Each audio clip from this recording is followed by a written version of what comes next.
Welcome back to Northwest Elite Spirit, the channel you come to train your mind, body, and spirit. I'm Coach Brian, and this is The Ring of Power from Journey to Ixtlan by Carlos Castaneda. If you haven't hit that subscribe button yet, do that now. The Ring of Power, Saturday, April 14th. Don Juan felt the weight of our gourds and concluded that we had exhausted our food supply and that it was time to return home. I casually mentioned that it was going to take us at least a couple of days to get to his house. He said he was not going back to Sonora, but to a border town where he had some business to take care of. I thought we were going to start our descent through a water canyon, but Don Juan headed towards the northwest of the high plateaus of the lava mountains. After about an hour of walking, he led me into a deep ravine, which ended at a point where two peaks almost joined. There was a slope there, going almost to the top of the range, a strange slope, which looked like a slanted concave bridge between the two peaks. Don Juan pointed to an area on the face of the slope. "Look there fixedly," he said. "The sun is almost right." He explained that at midday the light of the sun could help me with not doing. He then gave me a series of commands to loosen all the tight garments I had on, to sit in a cross-legged position, and to look intently at the spot he had specified. There were very few clouds in the sky and none towards the west. It was a hot day and the sunlight beamed on the solidified lava. I kept a very close watch over the area in question. After a long vigil, I asked what specifically I was supposed to look for. He made me be quiet with an impatient gesture of his hand. I was tired. I wanted to go to sleep. I half closed my eyes. They were itching and I rubbed them, but my hands were clammy and the sweat made my eyes sting. I looked at the lava peaks through half-closed eyelids, and suddenly the whole mountain was lit up. I told Don Juan that if I squinted my eyes, I could see the whole range of mountains as an intricate array of light fibers. He told me to breathe as little as possible in order to maintain the view of the light fibers, and not to stare intently into it, but to look casually at a point on the horizon right above the slope. I followed his instructions and was able to hold the view of an interminable extension covered with a web of light.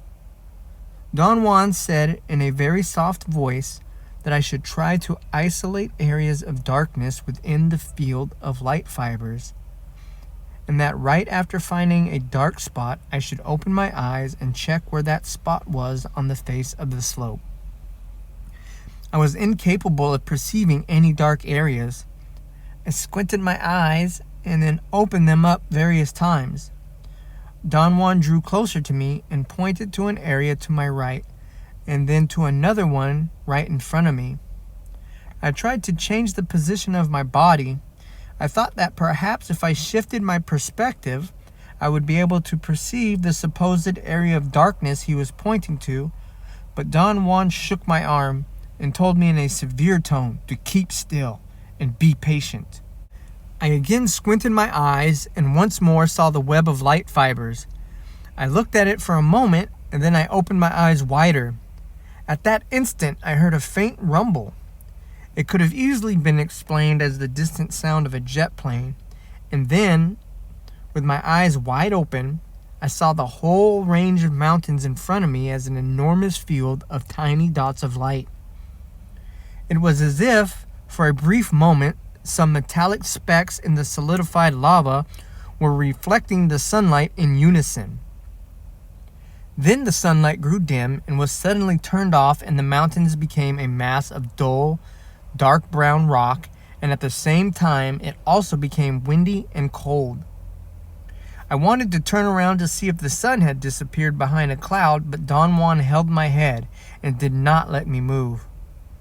He said that if I turned, I might catch a glimpse of an entity of the mountains, the ally that was following us. He assured me that I did not have the necessary strength to stand a sight of that nature, and then he added in a calculated tone that the rumble I had heard was the peculiar way in which an ally heralded its presence.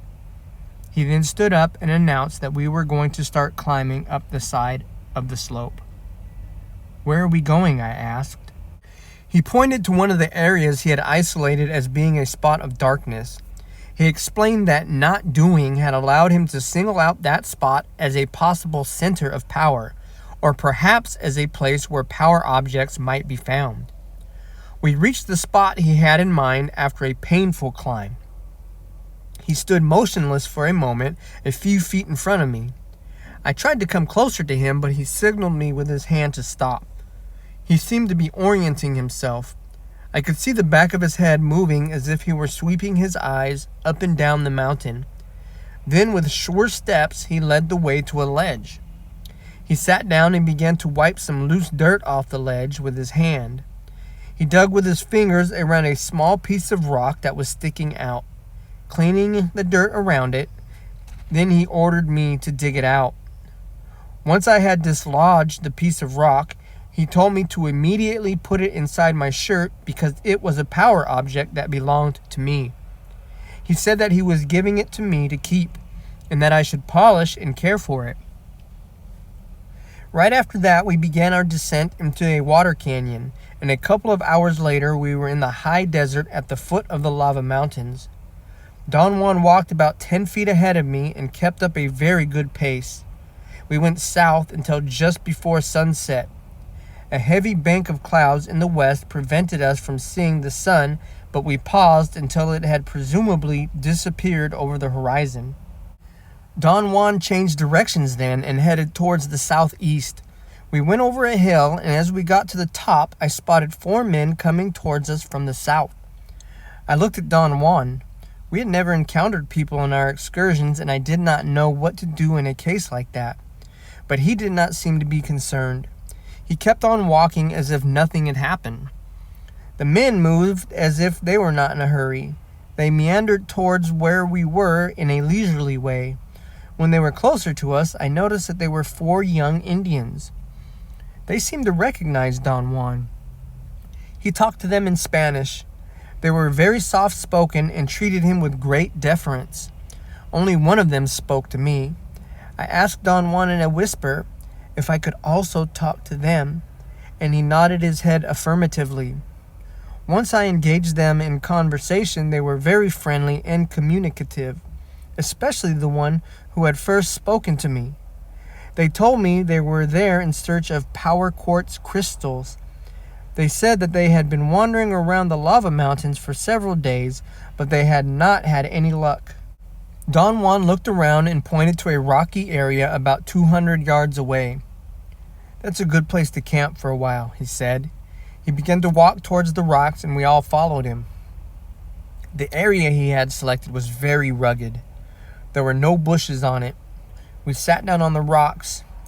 Don Juan announced that he was going to go back into the chaparral to gather dry branches for a fire. I wanted to help him, but he whispered to me that this was a special fire for those brave young men, and he did not need my help. The young men sat down around me in a close cluster. One of them sat with his back against mine. I felt a bit embarrassed. When Don Juan returned with a pile of sticks, he commended them for their carefulness and told me that the young men were a sorcerer's apprentices, and that it was the rule to make a circle and have 2 people back to back in the center when going on hunting parties for power objects. One of the young men asked me if I had ever found any crystals myself. I told him that Don Juan had never taken me to look for them. Don Juan selected a place close to a big boulder and started to make a fire. None of the young men moved to help him, but watched him attentively. When all the sticks were burning, Don Juan sat with his back against the boulder. The fire was to his right. The young men apparently knew what was going on, but I did not have the faintest idea about the procedure to follow when one was dealing with sorcerer's apprentices. I watched the young men. They sat facing Don Juan, making a perfect half circle. I noticed then that Don Juan was directly facing me, and 2 of the young men had sat to my left, and the other 2 to my right. Don Juan began telling them that I was in the lava mountains to learn not doing, and that an ally had been following us. I thought that was a very dramatic beginning, and I was right.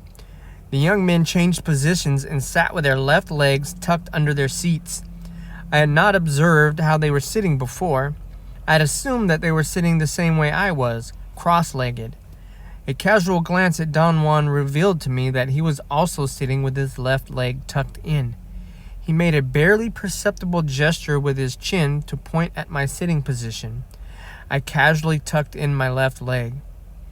Don Juan had once told me that was the posture that a sorcerer used when things were uncertain. It had always proved, however, to be a very tiring position for me. I felt it was going to be a terrible imposition on me to remain seated in that fashion for the duration of his talk. Don Juan seemed to be thoroughly aware of my handicap and in a succinct manner explained to the young men that quartz crystals could be found in certain specific spots in that area, and that once they were found, they had to be coaxed to leave their abode by means of special techniques. The crystals then became the man himself, and their power went beyond our understanding. He said that ordinarily quartz crystals were found in clusters, and that it was up to the man who had found them to choose 5 of the longest and best-looking blades of quartz and sever them from their matrix. The finder was responsible for carving and polishing them in order to make them pointed and to make them fit perfectly to the size and shapes of the fingers of his right hand. Then he told us that the quartz crystals were weapons used for sorcery, that they were usually hurled to kill, and that they penetrated the enemy's body and then returned to the owner's hand as though they had never left it. Next, he talked about the search for the spirit that would turn the ordinary crystals into weapons, and said that the first thing one had to do was to find a propitious place to lure out the spirit. That place had to be on a hilltop, and was found by sweeping the hand with the palm turned towards the earth until a certain heat was detected with the palm of the hand. A fire had to be made on that spot. Don Juan explained that the ally was attracted to the flames and manifested itself through a series of consistent noises. The person searching for an ally had to follow the direction of the noises until the ally revealed itself, and then wrestle it to the ground in order to overpower it. It was at that point that one could make the ally touch the crystals to imbue them with power.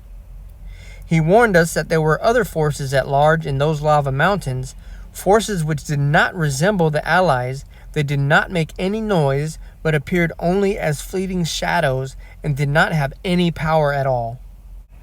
Don Juan added that a brilliantly colored feather or some highly polished quartz crystals would attract the attention of an ally, but in the long run, any object whatever would be equally effective, because the important part was not to find the objects, but to find the force that would imbue them with power. What's the use of having beautifully polished crystals if you never find the spirit giver of power? He said. On the other hand, if you don't have the crystals, but do find the spirit, you may put anything in his way to be touched. You could put your dicks in the way if you can't find anything else. The young men giggled. The most daring of them, the one who talked to me first, laughed loudly. I noticed that Don Juan had crossed his legs and was sitting in a relaxed manner. All the young men had also crossed their legs. I tried to slip casually into a more relaxed posture, but my left knee seemed to have a pinched nerve or a sore muscle, and I had to stand up and jog on the spot for a few minutes. Don Juan made a joking comment. He said I was out of practice kneeling down because I had not been to confession in years, ever since I had begun running around with him. That produced a great commotion among the young men. They laughed in spurts. Some of them covered their faces and giggled nervously. "I'm going to show you fellows something," Don Juan said casually after the young men had stopped laughing. My guess was that he was going to let us see some power objects he had in his pouch. For an instant, I thought the young men were going to cluster around him, for they had made a sudden movement in unison. All of them bent forward a little bit, as if they were going to stand up. But then they all tucked their left legs in and went back to that mysterious position that was so hard on my knees. I tucked my left leg in as casually as possible. I found that if I did not sit on my left foot, that is, if I kept a half-kneeling position, my knees did not hurt so much. Don Juan stood up and walked around the big boulder until he was out of sight. He must have fed the fire before he stood up while I was tucking in my leg, for the new sticks chirped as they ignited and long flames spurted out. The effect was extremely dramatic. The flames grew twice as big. Don Juan suddenly stepped out from behind the boulder and stood where he had been sitting. I had a moment of bewilderment. Don Juan had put on a funny black hat. It had peaks on the side by the ears, and it was round on top. It occurred to me that it was actually a pirate's hat. He was wearing a long black coat with tails fastened with a single shiny metallic button, and he had a peg leg. I laughed to myself. Don Juan really looked silly in his pirate's costume. I began to wonder where he had gotten that outfit out there in the wilderness. I assumed that it must have been hidden behind the rock. I commented to myself that all Don Juan needed was a patch over his eye and a parrot on his shoulder to be the perfect stereotype of a pirate. Don Juan looked at every member of the group, sweeping his eyes slowly from right to left. Then he looked up above us and stared into the darkness behind us. He remained in that position for a moment, and then he went around the boulder and disappeared. I did not notice how he walked. Obviously, he must have had his knee bent in order to depict a man with a wooden leg. When he turned around to walk behind the boulder, I should have seen his bent leg, but I was so mystified by his acts that I did not pay any attention to the details. The flames lost their strength at the very moment Don Juan went around the boulder. I thought that his timing had been superb. He must have calculated how long it would take for the sticks he had added to the fire to burn, and had arranged his appearance and exit according to that calculation. The change in the intensity of the fire was very dramatic for the group. There was a ripple of nervousness among the young men. As the flames diminished in size, the young men went back in unison to a cross-legged sitting position. I expected Don Juan to step out from behind the boulder right away and sit down again, but he did not. He remained out of sight. I waited impatiently. The young men were sitting with an impassive look on their faces. I could not understand what Don Juan had intended with all those histrionics. After a long wait, I turned to the young man on my right and asked him in a low voice if any of the items Don Juan had put on, the funny hat and the long tail coat, and the fact that he was standing on a peg leg, had any meaning to him. The young man looked at me with a funny, blank expression. He seemed confused. I repeated my question, and the other young man next to him looked at me attentively in order to listen. They looked at each other, seemingly in utter confusion. I said to me that the hat and the stump and the coat made him into a pirate. By then, all four young men had come closer together around me. They giggled softly and fretted nervously. They seemed to be at a loss for words. The most daring of them finally spoke to me. He said that Don Juan did not have a hat on, was not wearing a long coat, and was certainly not standing on a stump, but that he had a black cowl or shawl over his head and a jet black tunic like a friar's that went all the way to the ground. "No," another young man exclaimed softly. "He didn't have a cowl." "That's right," the others said. The young man who had spoken first looked at me with an expression of total disbelief. I told them that we had to review what had happened very carefully and very quietly, and that I was sure Don Juan had wanted us to do so, and thus he had left us alone. The young man who was to my extreme right said that Don Juan was in rags. He had on a tattered poncho or some sort of Indian coat and a most beat-up sombrero. He was holding a basket with things in it, but he was not sure what those things were. He added that Don Juan was not really dressed as a beggar, but rather as a man who was coming back from an interminable journey loaded with strange things. The young man who had seen Don Juan with a black cowl said that he had nothing in his hands, but that his hair was long and wild, as if he were a wild man that had just killed a friar and had put on his clothes but could not hide his wildness. The young man to my left chuckled softly and commented on the weirdness of it all. He said that Don Juan was dressed as an important man who had just gotten off his horse. He had leather leggings for horseback riding, big spurs, a whip that he kept beating on his left palm, a Chihuahua hat with a conical crown, and two .45 caliber automatic pistols. He said that Don Juan was the picture of a well-to-do ranchero. The young man to my extreme left laughed shyly and did not volunteer to reveal what he had seen. I coaxed him, but the others did not seem to be interested. He appeared to be rather too shy to talk. The fire was about to be extinguished when Don Juan came out from behind the boulder. "We better leave the young men to their doings," he said to me. "Bid them goodbye." He did not look at them. He began to walk away slowly to give me time to say goodbye.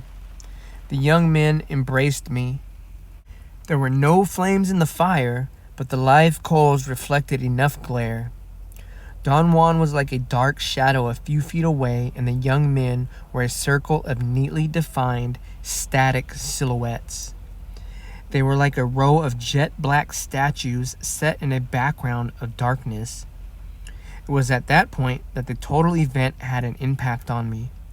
A chill ran up my spine. I caught up with Don Juan. He told me in a tone of great urgency not to turn around to look at the young men, because at that moment they were a circle of shadows. My stomach felt a force coming from the outside. It was as if a hand had grabbed me. I screamed involuntarily. Don Juan whispered that there was so much power in that area that it would be very easy for me to use the gate of power. We jogged for hours. I fell down 5 times. Don Juan counted out loud every time I lost my balance. Then he came to a halt. "Sit down. Huddle against the rocks and cover your belly with your hands," he whispered in my ear.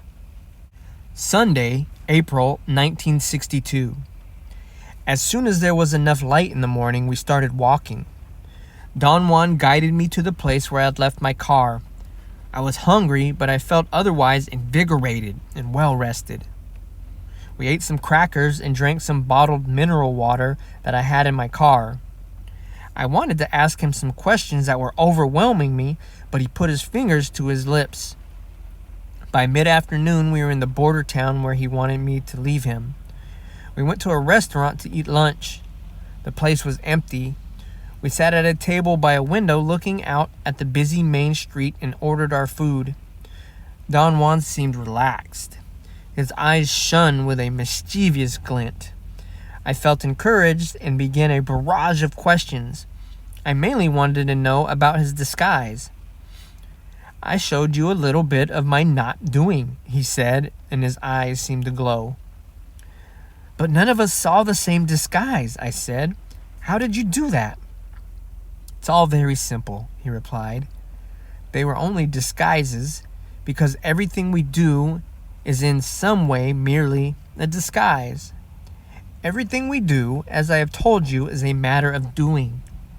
A man of knowledge could hook himself to everyone's doing and come up with weird things. But they are not weird. Not really. They are weird only to those who are trapped in doing.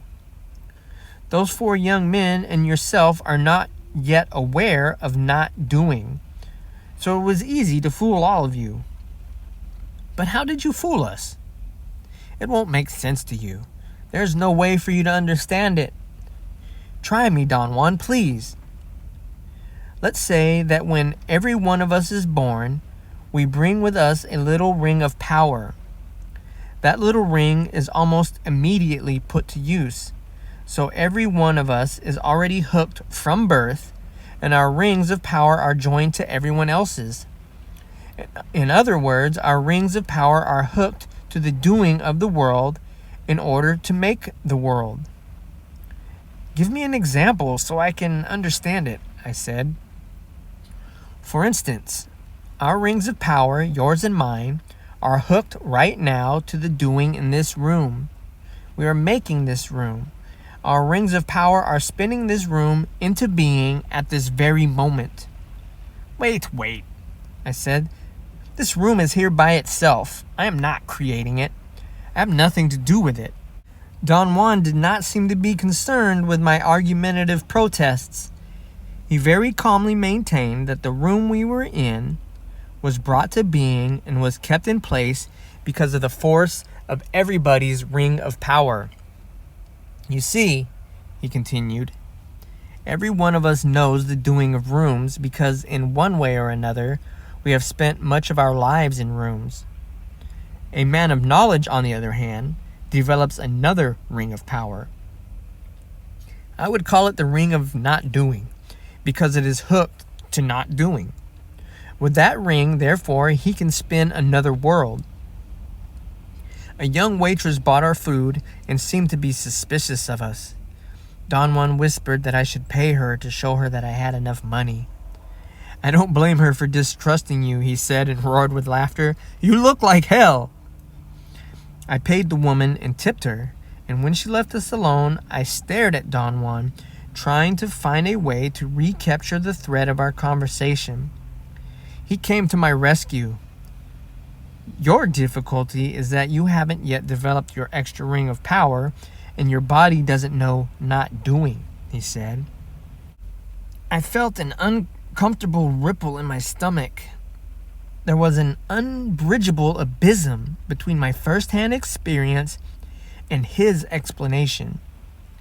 As an ultimate defense, I ended up, as I had always done, with a tinge of doubt and distrust, and with the question, what if Don Juan was really in cahoots with the young man, and he himself had set it all up? I changed the subject and asked him about the 4 apprentices. Did you tell me that they were shadows? I asked. That's right. Were they allies? No, they were apprentices of a man I know. Why did you call them shadows? Because at that moment they had been touched by the power of not doing, and since they are not as stupid as you are, they shifted into something quite different from what you know. I didn't want you to look at them for that reason. It would have only injured you. I did not have any more questions. I was not hungry either. Don Juan ate heartily and seemed to be in an excellent mood, but I felt dejected. Suddenly, a consuming fatigue possessed me. I realized that Don Juan's path was too arduous for me. I commented that I did not have the qualifications to become a sorcerer. Perhaps if I could disentangle myself from all my commitments, I could fare in your world a little better, I said. Or if I would go into the wilderness with you and live there. As it is now, the fact I have a foot in both worlds makes me useless in either. He stared at me for a long moment. This is your world, he said, pointing to the busy street outside the window. You are a man of that world, and out there in that world is your hunting ground. There is no way to escape the doing of our world. So what a warrior does is to turn his world into his hunting ground. As a hunter, a warrior knows that the world is made to be used, so he uses every bit of it. A warrior is like a pirate that has no qualms in taking and using anything he wants, except that the warrior doesn't mind, or he doesn't feel insulted when he is used and taken himself. Once again, I'm Coach Brian with Northwest Elite Spirit, the channel you come to train your mind, body, and spirit. And this has been The Ring of Power from Journey to Ixtlan by Carlos Castaneda. Don't forget to hit the subscribe button. If you're digging these readings, hit that like button, comment, share, and as always, practice. For access to my suggested library, my blog, Northwest Elite Spirit merchandise, and to sign up to be personally trained by me online, go to northwestelitespirit.com. Also, to get my book, The ABCs of Strength and Endurance, the Essential Handbook for Strength and Endurance Success, go to Amazon or Kindle. Thank you for letting me share.